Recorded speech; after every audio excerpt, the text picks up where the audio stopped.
Cerebral thrombosis లేదా embolism అని పిలిచే మెదడులో రక్తం గడ్డకట్టడం మెదడులోని రక్తనాళాలు అడ్డుకున్నప్పుడు సంభవిస్తుంది. దీంతో మెదడులోని కొన్ని భాగాలకి రక్త ప్రవాహానికి అంతరాయం కలుగుతుంది. దీన్నే స్ట్రోక్ లేదా పక్షవాతం అని కూడా అంటుంటారు. ఈ స్ట్రోక్ పక్షవాతం వచ్చిన వాళ్ళకి ఇమీడియట్గా థ్రాంబోలైటిక్ థెరపీ ఇవ్వటం ద్వారా దాని యొక్క ఇంటెన్సిటీని తగ్గించడానికి కూడా మంచి అవకాశం ఉంది. కానీ ఈ స్ట్రోకు లేదా పక్షవాతం రావటానికి కొన్ని వారాల ముందే కొన్ని లక్షణాలు ఆ ఇండివిజువల్లో కనిపించవచ్చు. ఆ లక్షణాలు ఏంటో మనం తెలుసుకొని ముందు జాగ్రత్తలు తీసుకున్నట్టయితే స్ట్రోక్ రాకుండా నివారించుకోవచ్చు.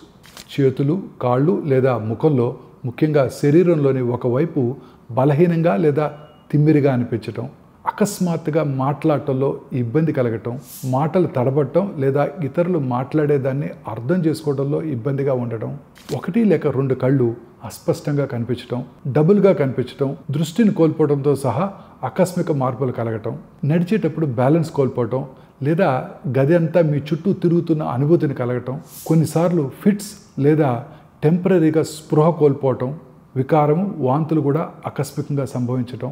ఈ సంకేతాలు కనుక గమనించినట్టయితే ప్రతి ఇండివిజువల్ కూడా ఏమాత్రం అశ్రద్ధ చేయకుండా మీ దగ్గరలో ఉన్న న్యూరాలజిస్ట్ని సంప్రదించాలి. తద్వారా ప్రమాదకరమైన స్ట్రోక్ లేదా పక్షవాతాన్ని నివారించవచ్చు.